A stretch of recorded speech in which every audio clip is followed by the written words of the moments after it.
1806 y 1807. En 1833 la invasión británica se hace a las Islas Malvinas.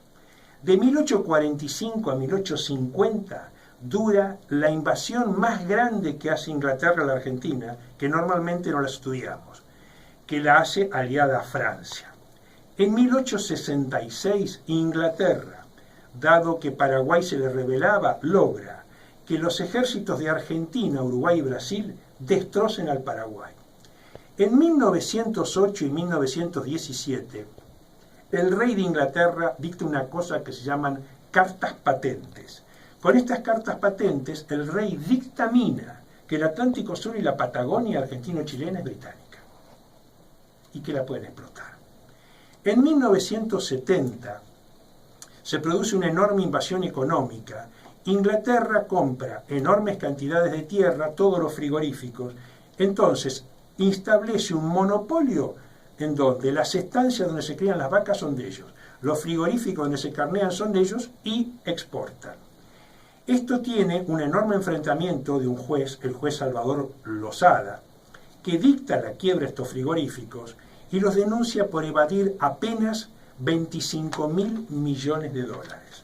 En 1982 viene la Guerra de Malvinas y en 1989 vienen los Acuerdos de Madrid que firma Menem de rendición incondicional.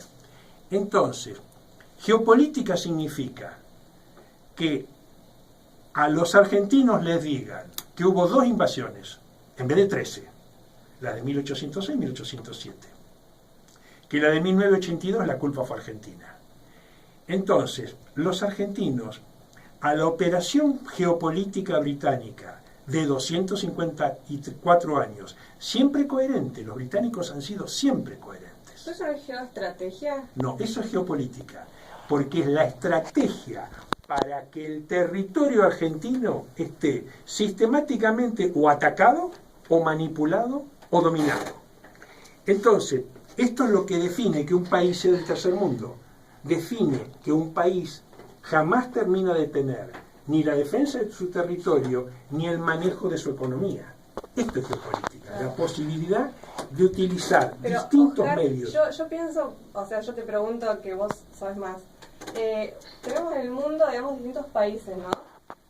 Luchando por sus territorios. Me imagino que esto es una cosa muy dinámica y si uno los puede ver, digamos, que esto es una cosa que está en continua fluctuación y digo, el país siempre tiende a tener que avanzar, ¿no?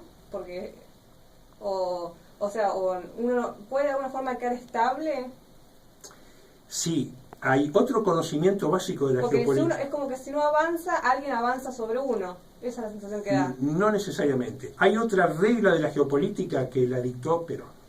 Perón dijo, en geopolítica, desde Jesús a acá hay una sola ley que rige toda la geopolítica, y hay imperios que se fagocitan países dependientes, y hay países dependientes o débiles que son fagocitados, atacados o devorados por imperios. Entonces, no existe la geopolítica en donde un país vive solito, porque sistemáticamente toda la historia del mundo revela, lo dice Perón, lo dice la historia, que nunca hubo varios países en libertad. Siempre hubo algunos poquitos imperios y países monopolizados. Y nosotros tenemos que tener en cuenta que como muchos países nos ven como recursos naturales muy interesantes, tenemos que tener una buena defensa. Bueno, y ahí está la madre del borrego, porque los especialistas en geopolítica te dicen, muchas de las guerras previas, sobre todo las de Medio Oriente, tienen que ver con el oro negro que es el petróleo. Claro. Las que se vienen son por el oro azul que es el agua. Argentina está en la posición geográfica en el mundo con la mayor reserva de agua dulce del mundo. Y Argentina es el único país del Cono Sur en estado de desarme militar absoluto. Qué increíble. Y si vos observás, no vas a observar que la clase política de un lado o de otro estén todo el tiempo reclamando para que el país se vuelva a armar. Entonces, hay que observar entonces, como comentábamos, empezar a observar los movimientos de la OTAN en Latinoamérica. Exactamente. Y observar que respecto a esto de estar totalmente desarmados, saber por qué estamos desarmados, yendo a las cuestiones de lo que se dice y lo que no se dice.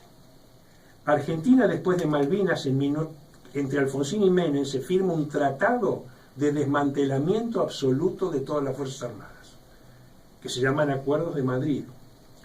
A la Argentina, al pueblo argentino, no le dicen, firmamos un acuerdo de desmantelamiento absoluto de la economía. Entonces le dicen, la fábrica militar que teníamos en Río Tercero voló porque hubo un cortocircuito.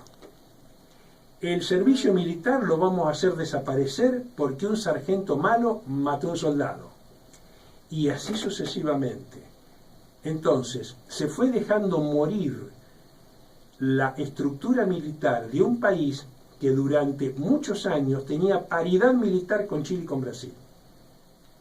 Porque parte de la defensa de un país es tener cierta paridad con sus potenciales enemigos. Claro. Entonces, lo que vos señalás es uno de los objetivos de la geopolítica más importante de la historia, que son las reservas de agua dulce, porque tienen un valor enorme en una cantidad infinita de países que están con poca agua dulce. Entonces nosotros tenemos el bocato di Cardenale, pero no tenemos con qué defenderlo. Es preocupante. Y hablando un poco, podemos pensar un poco en este tema de las defensas y de esto que hablábamos de la posverdad, de este tema, si alguien no sabe, el tema de la posverdad que ahora se anda comentando, que de hecho fue la palabra de este año, la posverdad, que salió por esto que ya entre verdades y falsedades están todas las cosas, estas noticias que andan por todos lados, que ya se recurre a más una cuestión del sentimiento, ya se vio con Donald Trump, por ejemplo, con las elecciones, o sea, y hay un montón de noticias dando vueltas en la infoesfera, en la web, de páginas enteras de noticias falsas, y esto está llegando a un punto donde, bueno, por ahí todavía no, pero un montón de gente se está dando cuenta y se está cansando, porque es muy complicado a veces ya filtrar qué es verdad, qué no es cierto, se pierde tiempo. Y bueno, yo a veces pienso qué va a pasar en unos años cuando estemos, porque estamos llegando a lo que se llama contaminación de la información, digamos, de la infoesfera, por tanta cantidad de noticias falsas, de tanto de medios serios como de medios que son medios truchos, pero pensando un poco en esto de lo que es cuidar las defensas de una frontera o un país, porque siempre hablamos de la defensa y nos imaginamos de los militares, militarizar, pero por ejemplo se está pensando, por ejemplo, porque ahora es un debate que se abre en algunos ámbitos y es muy interesante para plantearlo, porque por ejemplo tenemos, ahí pasan una llamada. Lo tenemos a Leo al aire. Leo, buenas noches, ¿dónde estás?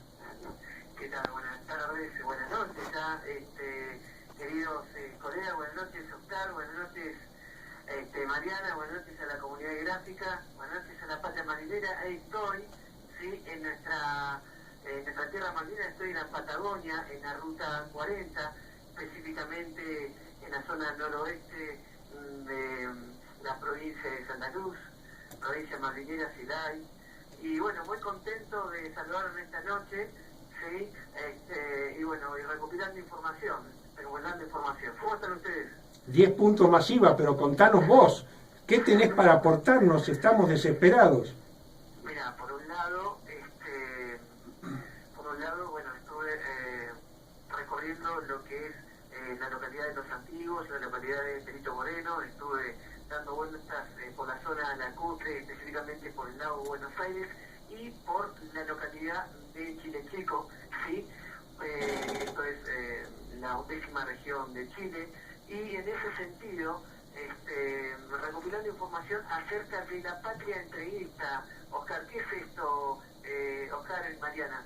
Es que nosotros, cuando hablamos de patria entreguista, hablamos de lo que lamentablemente se entregó en el gobierno de Alfonsín, y en ese sentido, en lo que hace a la cuestión del acuerdo de amistad argentino-chileno, en el año 1985, se entregaron aproximadamente 5.064 kilómetros cuadrados, y en ese sentido se formó el pueblo de Chile Chico y se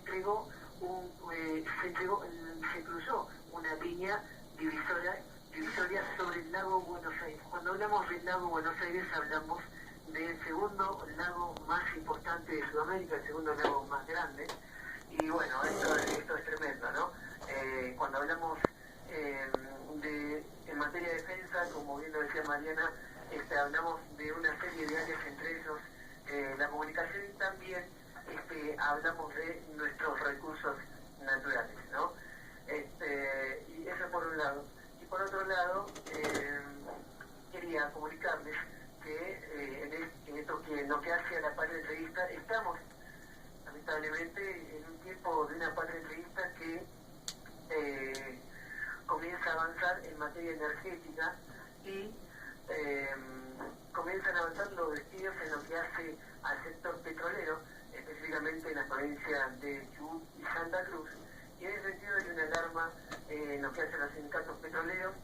Cuando hablamos de despidos, estamos hablando de cierres de pozos, de equipos de pooling, de cierre de pozos petroleros. Cada equipo, podemos llegar a decir que genera un trabajo para un aproximado de 200 personas.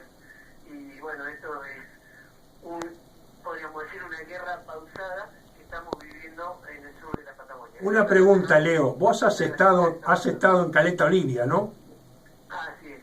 Ahora, nosotros acá hemos hecho algunos programas para explicar por qué hubo guerra en el continente durante la Guerra de Malvinas y por qué fue específicamente en Caleta Olivia uno de los lugares.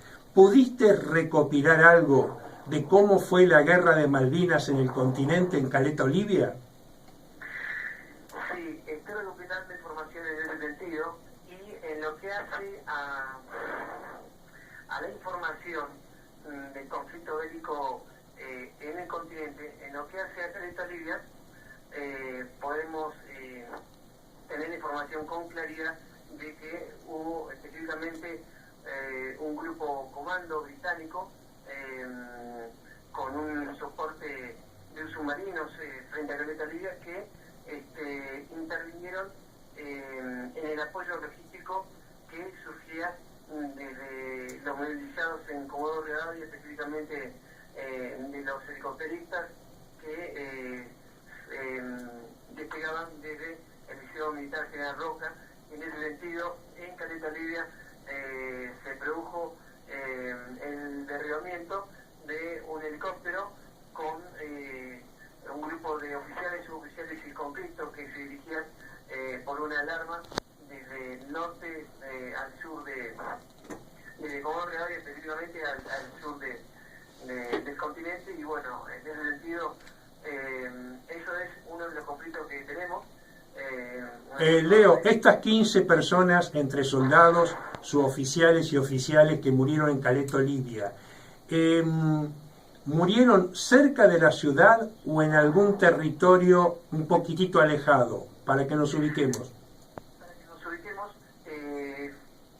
Fueron derribados cerca de la localidad de Caleta Olivia, específicamente a unos kilómetros un poco más al sur de Caleta Olivia. ¿Aproximadamente cuántos kilómetros? Aproximadamente 14 kilómetros. O sea que si hubo disparos en Caleta Olivia, la gente no los pudo escuchar.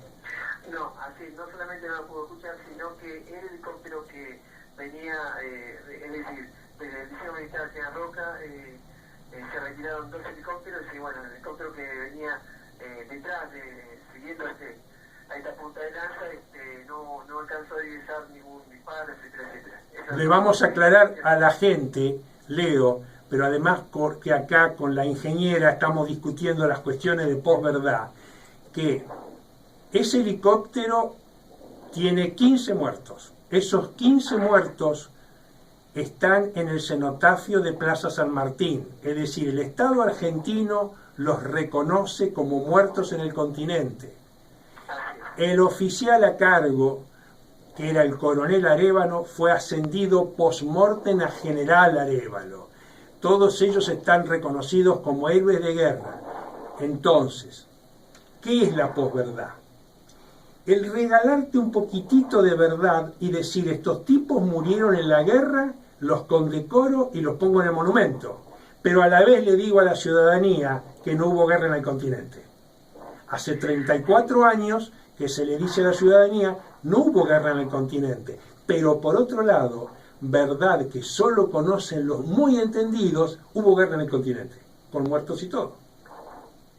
Claro, es increíble porque, bueno, es un secreto de Estado donde uno tiene la información por ser tal vez nativo de la región, de la zona. No, no es porque vos seas nativo. Cualquier estudioso serio de la guerra de Malvinas tiene esta información. Pero los estudiosos quedan reducidos a los ámbitos académicos. Al no llegar a los grandes medios, en los medios de comunicación se le sigue mintiendo hace 34 años a la gente diciéndole que no hubo invasión británica al continente. Los pobladores de Caleta Olivia lo saben, cualquier investigador serio de Malvinas lo sabe, pero los pobladores de Caleta Olivia no son llamados a los medios de comunicación en Buenos Aires y los eruditos tampoco son llamados. Esta técnica de manipulación permite lo que se llama la posverdad, que es que la verdad verdadera sea chiquitita, chiquitita, chiquitita, y la mentira grandotota, grandotota, grandotota, al punto tal que es un secreto de Estado la mentira, y la verdad apenas una cuestión académica.